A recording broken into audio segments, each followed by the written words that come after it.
Hello, good morning guys. Kasabong, Luzon, Visayas, Mindanao. Nandito naman ako sa araw na ito. Magpakita naman ng prueba, sample, ebidensya tungkol sa pag-aalaga ko ng manok na sarili kong mga panglaban. Kasabong pala, bago ko magpatuloy, bago ko simulaan ang topic natin ngayon tungkol sa pag-aalaga ko ng manok, unahin ko muna talaga ang pagpasalamat sa inyo na nag-subscribe sa akin, nag-follow sa akin channel, sa aking YouTube channel Kasabong TV. Maraming salamat talaga sa inyong lahat, sa inyong ginawang pag-support sa akin. At saka sa hindi pa, paki-support naman din, paki-follow din, paki-subscribe para naman nasa dito lang na paraan sa pagpanood nyo sa mga i-upload ko nga mga videos, mayroon kayong makuha o matutunan sa akin na kaalaman sa pag-alaga ng manok ng mga pangsabong. Kasi tayo nga magsasabong, tayong nagbe-breed, naglalaban-laban ng manok, iba-iba ang diskarte natin kung asaan ang okay sa atin, nagpanalo ang mga manok natin sa pag-alaga natin, sa pagbigay ng vitamin, anong pagkain yan, parang tao, sa hiyang yan. Kung hiyang, dyan mo hiyang sa pagbigay natin ng vitamins na yan, o kaya pang-inject na yan, yan ang ipagpatuloy natin. Yan totoo kasabong, kasi kanya-kanya tayong hiyang, para din tayo nga, yan, yung parang tao, manok, parehas lang din yan. Kung anong hiyang na pagkain na ibibigay natin sa kanila, na di magbago ang mga katawan nila, kasi nagdepende sa, totoo yan, manok din yan. May manok na mahina, may maliwanag ko sa inyo, may manok na mahinang kumain sa inerton, malakas doon sa may, sa tawag nito, hagibis, sa concentrate. Yan totoo kasabong. Kaya nasa atin na yan kung asaan ang pupwede sa manok natin, na pwede natin na ibibigay natin na sa kanila. Kasabong pala, ito ang itapit ko sa inyo ngayon. Ito siya, isa siya ka lugo na ito. Pero kahit lugo na ito, ako pa rin itong disaktuhan sa pagkain ni vitamins ko lang ito, dahil ito ang ginawa kong pangpalahi. Ito, kita nyo, ang bilog pa rin ang pitso niya, ang dibdib niya, kahit lugo na, walang pagbabago ang katawan niya. I-maintain ko to kasi pagdating ng breeding season, isalang ko rin ito. Tatlo ng isalang ko, yung ito, at saka yung bulit, at saka yung kristalisay. Tatlo ang gagamitin ko sa breeding season na lalaki na pangruta o pang-process ko sa mga inahin naman. Ito pala ang maikwento ko sa inyo. Ito siya,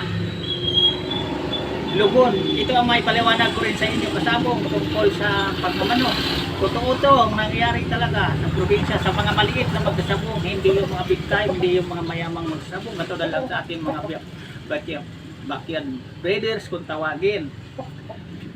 Alam nyo ba nga mas maganda ang manok daw na maglugon? Mga ganitong lugon, wala ng buntot, okay pa yung pulukan, pakpak, maog ganito pa. Sa totoo lang, sa iba yan na nagmamanok, lalong kukunti pa lang ang manok, nilalaban lang to nila kahit lugon kung may pira sila nga pamusta. Ito, totoo din to, isang papaliwanag ko sa inyo. Pero kung ang may-ari, ang lugon ang bulsa, yan totoo kasabong, aminin man nilang sa hindi yan, kahit ano kakumpleto ang balahibo sa isa ka manok na panglaban nila, hindi may laban-laban yan, gawa ng lugon ang bulsa. Kulang tayo sa budget sa pira nga pagsugal pang sabong sa manok na yun, kahit ano ka kumpleto ang balahibo. Yan, madalas mangyayari yan. Na-experience ko na yan sa mga kasamahan ko o sa akin mismo. Nangyayari din yan. Ang budget ko puro lang sa pang-budget, pang maintenance sa mga sa pagkain lang. Wala akong budget sa bulsa ko nga pagsugal. Kaya hindi ko rin na ilalaban kahit ano kakumpleto ang balahibo. Yan, totoo kasabong na nangyari talaga yan. Kapag ang manok lugon, kagaya nito walang buntot, kapag may pira ang may-ari, hindi lugon ang bulsa niya, ipilit lang sa iba tong ilaban. Pero sa akin kasabong, kahit may pamusta man ako, hindi lugon ang bulsa ko. Kahit pagtingin ko nga lugon ang manok ko, hindi ko ilalaban yan. Nangyayari sa akin ngayon yan sa totoong buhay ko dahil marami ang manok kong mapagpilian. Ito lang, mayroon na katulad dito, ang naunang naglugon nito, mga next month pwede na rin ilalaban, pwede na rin i-condition ulit. Pero ito, hindi na pwede sa akin. Sa totoo lang, kapag lugon ang manok ko, wala ng buntot, di na talaga ko naglalaban kahit may pamusta pa ako. Ito itong kasabong. Pero sa iba, ginagawa lang yan. Dati sa probinsya namin, yung sinabi ko sa inyo, di bali daw ang manok kung lugon. Yan ang sabihin nila. Basta ang bulsa hindi lugon. Kasi ang manok kung lugon, mailaban lang nila yan. Huwag lang yung bulsa maglugon. Yan ang totoong history sa pag-alaga ng manok. Sa ating mga maliit na magsasabong, pinagdaanan ko na yun. Sa mga backyard breeders, madalas mangyayari yan. Kapag hindi tayo mayaman, hindi tayo big time na sabongero. Sa mga big time, baliwalaan nila, walang lugon-lugon. Ang bulsa nila yan. Pero kung minsan din, kung malasin din yan, kaya lang din nilang aminin. Hindi na rin yan, titigil din yan sa paglaban ng manok muna, magpapahinga yan kung puro talo dahil malaki na din ang pirang nalaglag sa ano nila, bulsa nila, sa bangko nilang na-withdraw nila. Yan totoo kasabong. Pahinga yan sila, mautak din yan, mga big time, isipin nyo. Pag yan din silang minamalas, kung tawagin, sunod ang talo, magpapahinga din yan mga ilang linggo bago maglaban ulit ng manok. Kaya tayong mga sabungirong mga maliliit lang din,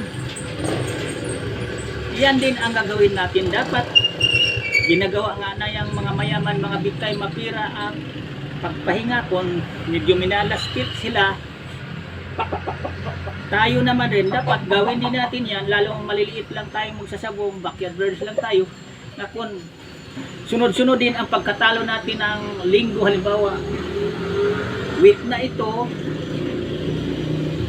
papahinga muna tayo din yung mga isang buwan o 2 linggo man lang, 1 linggo bago tayo maglaban. Kasi iyan ang utak na ginagamit sa maglalaban sa manok. Hindi kay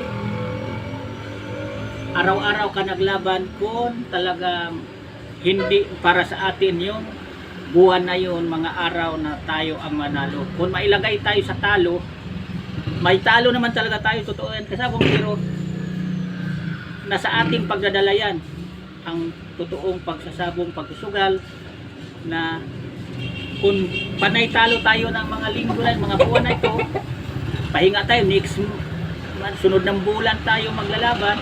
Iyan ang payo ko sa mga bagong magsasabong. Kasi ang tao, may dadaan talaga tayo ng